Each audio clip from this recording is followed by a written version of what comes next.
जिंदगी में संकट का हर दरिया पार होगा, थोड़ी सी हिम्मत रखिए, एक दिन चमत्कार जरूर होगा। आइए मलांच खटारा में आपका स्वागत है। आई होप आप सब अच्छे होंगे। हम भी आप लोगों की दुआओं से, परमात्मा की दया से बहुत अच्छे हैं।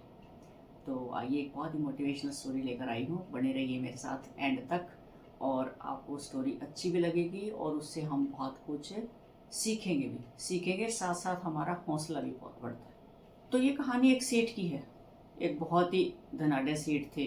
बहुत लंबा चौड़ा बिजनेस था, बहुत सारी फैक्ट्रीज थी, काफ़ी उसका बिजनेस का साम्राज्य फैला हुआ था, किसी चीज़ की कोई कमी नहीं थी। तो एक शाम को सेठ जी अपना बिजनेस वाइंड अप करके और घर आ रहे थे। घर आए तो सेठ जी का घर भी बड़ा आलीशान था, कई नौकर चाकर भी थे।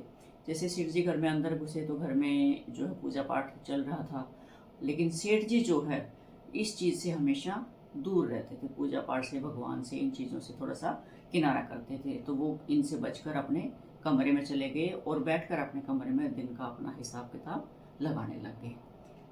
क्या क्या प्रॉफिट हुआ, क्या बिजनेस डील हुआ, अपने उसमें लग गए पूरे हिसाब किताब में, पूरे दिन का जो एनालिसिस करते हैं। थोड़ी देर में उसने अपने नौकर को बुलाया और कहा कि मेरे लिए ना एक कप कॉफ़ी बना कर लेकर आओ। तो जैसे नौकर कॉफ़ी बनाने गया तो सेठ जी को कुछ बेचैनी सी महसूस हुई और लगा कि मेरे जैसे चेस्ट में पेन हो रहा है। तो उसने नौकर को बुलाया वापस कि कॉफ़ी रहने दो और फटाफट डॉक्टर को कॉल करो, मुझे डॉक्टर की ज़रूरत है, मुझे ऐसे ऐसे मेरी चेस्ट में पेन है। नौकर ने कॉल किया, डॉक्टर आया, परिवार वाले भी इकट्ठे हो गए कि भी क्या बात हुई। डॉक्टर ने सारा चेकअप किया और डॉक्टर ने कहा कि सेठ जी आपको कोई भी प्रॉब्लम नहीं है। सेठ जी माने नहीं कि मैं कैसे मानूँ, कोई प्रॉब्लम नहीं है, मुझे दर्द है, मुझे घबराहट हो रही है, सांस लेने में मुझे दिक्कत है। फिर भी अगर आप नहीं मानते तो मैं कुछ दवाइयाँ लिख देता हूँ, आप वो दवाइयाँ ले लीजिए। सेठ जी ने कहा कि मुझे नींद भी नहीं आ रही है। तो डॉक्टर ने उनको नींद की दवाई लिख दी कि कोई नहीं, हम आपको नींद की दवाई दे देते हैं और आप ये दवाई खाकर सो जाइए। तो डॉक्टर चला गया, सेठ जी ने दवाइयाँ भी ली, नींद की दवाई भी खाई, लेकिन सेठ जी को नींद नहीं आई।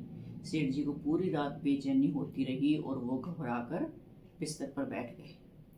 तो सेठ जी ने सोचा कि शायद इस चार दीवारी में मुझे कुछ घबराहट हो रही है, क्यों ना मैं थोड़ा सा बाहर टहलने के लिए निकल जाऊँ। सेठ जी ने अपनी चप्पल पहनी और टहलने के लिए बाहर निकल गए। सेठ जी चलते चलते गांव की गली में थोड़ा सा खुले उसमें आ गए और देखा एक रोड के साथ चबूतरा था। उस चबूतरे के ऊपर बैठ गए। रात के 3 साढ़े 3 बजे हुए थे।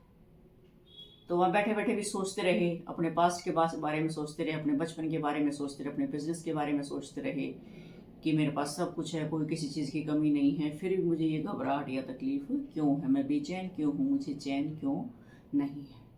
इतनी देर में क्या हुआ कि एक कुत्ता आता है और सेठ जी की एक चप्पल उठाकर भाग जाता है। तो सेठ जी उस कुत्ते के पीछे भागता है अपनी चप्पल छुड़वाने के लिए। तो भागते भागते वो कुत्ता पास में एक झोपड़ी है वहां जाके छुप जाता है। तब तक जो है 4 बज चुके होते हैं। कुत्ते को पत्थर मारकर सेठ जी ने भगाया और अपनी चप्पल पहनकर जैसे ही सोचा कि अब तो बहुत देर हो चुकी है, अब मुझे घर भी चलना चाहिए, अगर घर वाले जाग गए मुझे वहां नहीं देखेंगे तो वो परेशान होंगे।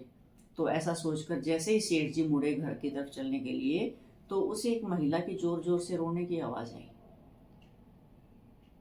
जैसे ही उस महिला की आवाज़ आई, सेठ जी एक बार तो रुके, फिर सोचा कि मुझे क्या लेना है, मैं चलता हूँ अपने रास्ते पे, क्या पता कौन स्त्री होगी, किसी से ऐसे बात करना भी उचित नहीं है। और वो चलने लगा।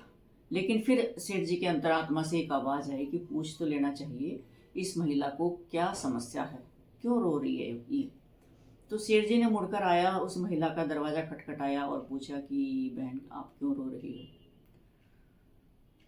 तो उस महिला ने कहा कि मेरा बच्चा बहुत बीमार है और इसकी कोई भी मदद करने वाला नहीं है, इसका इलाज के लिए पैसों की ज़रूरत है और मेरे पास पैसे नहीं है। तो सेठ जी ने कहा कि ऐसे रोने से तो क्या होगा, रोने से क्या आपको पैसे मिल जाएंगे, आप किसी से उधार मांग लो जहाँ पे आप काम करती हो। कहाँ काम करती हो? तो उसने कहा कि ऐसे ऐसे मैं तो लोगों के घरों में काम करती हूँ, बर्तन सफाई का काम करती हूँ। तो सेठ जी ने कहा कि आप उन लोगों से मांग सकते हो जहाँ आप काम करते हो, उनसे उधार मांग लो। तो उस महिला ने कहा कि मेरी कोई भी मदद करने के लिए तैयार नहीं है। तो सेठ जी ने कहा कि फिर आप रो क्यों रही हो, रोने से क्या होगा, ऐसे थोड़ी कोई आपकी मदद करने आएगा। तो उस महिला ने कहा कि मुझे ना एक साधु ने कल ये कहा था कि तू सुबह 4 बजे उठ के ज़ोर ज़ोर से रोने लग जाना।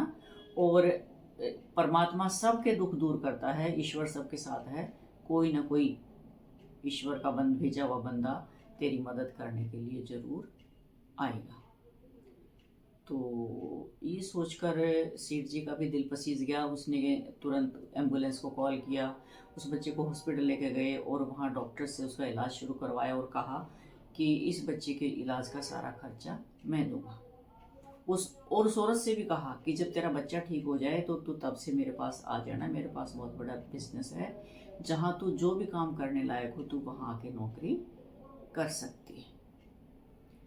तो उस महिला को लगा कि भी हाँ, साधु महात्मा की बात जो है वो बिल्कुल सही है, कि ज़रूर कुछ ना कुछ चमत्कार तो होता है। अगर इंसान सच्चे दिल से सोचे, पुकारे, तो ये ज़रूर हो जाता है। इसको कहते हैं ना लॉ ऑफ अट्रैक्शन, हम जैसा सोचते हैं वैसा हमारे साथ ज़रूर हो जाता है। क्योंकि भगवान चाहते हैं, भगवान क्या देखते हैं कि ये इंसान क्या चाह रहा है, जो चाहता है उसको वैसा ही देते हैं। अच्छा चाहेगा, सोचेगा, अच्छा होगा।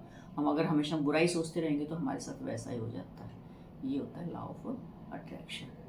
तो ये सब सोचने के बाद फिर सेठ जी जो है वो घर की तरफ चल पड़े, सारा उसका इलाज वगैरह उसका चेक करके चैनलाइज। और उस समय सेठ जी को बहुत सुकून महसूस हुआ। घर में जो घबराहट थी, वैसे भी हमेशा ऐसे घबराहट में रहते थे, मन परेशान रहता था, हर चीज़ होते हुए भी चैन कहीं भी नहीं पड़ता था, नींद नहीं आती थी। और उस समय सेठ जी को इतनी राहत उसको महसूस हुई, अंदर से इतनी संतुष्टि हुई कि हाँ, मैंने किसी के लिए कुछ किया है। तो देखिए, कर्म से ऊपर जो है ना, जो धर्म बनाया है ना भगवान ने, वो है मानवता का, ह्यूमैनिटी जिसको कहते हैं। भगवान ने तो सिर्फ एक ही धर्म बनाया जिसको हम मानवता कहते हैं। कोई जात पात ये वो नहीं है। हम यहाँ धरती पर जो है जात के नाम पे, धर्म के नाम पे ऐसे ही लड़ते रहते हैं। इंसानियत, सभी ह्यूमन बींग्स एक जैसे हैं, सब एक है, सबके रगों में वही लाल खून दौड़ता है, इंसान है। और हम इंसान को ही इंसान के काम आना चाहिए। ह्यूमैनिटी बेस के ऊपर सबसे बड़ा धर्म यही है। तो उस दिन सेठ जी को महसूस हुआ कि हाँ, वास्तव में जो धर्म है वो इंसानियत है। और तब से सेठ जी बहुत खुश रहने लगे और उन्होंने अपनी सोच भी बदली कि जितना मैं कमाता हूँ उसका कुछ हिस्सा अगर मैं ऐसे लोगों की मदद करने में, दान पुण्य करने में अगर लगाऊं तो मुझे बहुत सुकून मिलेगा, चैन मिलेगा। तो देखिए जो लोग कर्म में विश्वास करते हैं ना, वो मानवता में जरूर विश्वास रखते हैं, जिसको हम ह्यूमैनिटी कहते हैं, इंसानियत जिसको कहते हैं। और इस कहानी से जो है ना, हमें 3 सीख मिलती हैं। सबसे बड़ी बात कि हमें भरोसा रखना चाहिए, विश्वास रखना चाहिए, हौसला नहीं हारना चाहिए। अपना विश्वास बनाए रखें तो एक न एक दिन चमत्कार जरूर होगा। प्रयास करें, प्रयास करना नहीं छोड़ें, प्रयास करें, हिम्मत और हौसला रखें, चमत्कार जरूर होगा। गिव अप ना करें। दूसरा आ जाता है, इसमें सीख आ जाती है कि जिंदगी में आप किसी दूसरे की मदद करेंगे तो ईश्वर आपकी मदद जरूर करेगा। ये गिव एंड टेक होता है। जो किसी को दोगे ना समाज में, वो आपको कई गुना होके वापस लौटता है। अच्छा करोगे अच्छा मिलेगा, मैं बार बार कहती हूँ, बुरा करोगे बुरा मिलेगा। मिलेगा वही जो तुम दे रहे हो समाज में, वही मिलेगा। क्योंकि कहते हैं ना कि बोए पेड़ बबूल के तो आम कहाँ से होए। तो अगर अच्छा करोगे तो आपको अच्छा मिलेगा। दूसरों की मदद करो, आपकी मदद स्वयं हो जाएगी। तीसरी बात आ जाती है, देखिए, कि ज़िंदगी में ज्ञान बांटने के साथ साथ मुस्कान भी बांटते रहिए, हमेशा मुस्कुराते रहिए। कई बार ये होता है कि आपकी मुस्कुराहट देखकर किसी के चेहरे पर भी मुस्कुराहट आ जाए और उसका कुछ दुख तकलीफ कम हो जाए। तो हमेशा मुस्कुराते रहिए, मुस्कुराहट बांटते रहिए। इससे कई लोगों के दुख दर्द हल्के हो जाते हैं। तो आई होप आपको ये वीडियो अच्छी लगी होगी। वीडियो अच्छी लगी तो लाइक और शेयर कर दें और कमेंट भी ज़रूर करें। और जिन्होंने चैनल सब्सक्राइब नहीं किया, फटाफट प्लीज़ चैनल को सब्सक्राइब कर लें। और जिन्होंने चैनल सब्सक्राइब कर दिया उनका दिल से धन्यवाद, बहुत बहुत धन्यवाद। ऐसे ही बने रहें हमारे साथ। मिलते हैं एक और ऐसी मोटिवेशनल वीडियो के साथ, तब तक के लिए।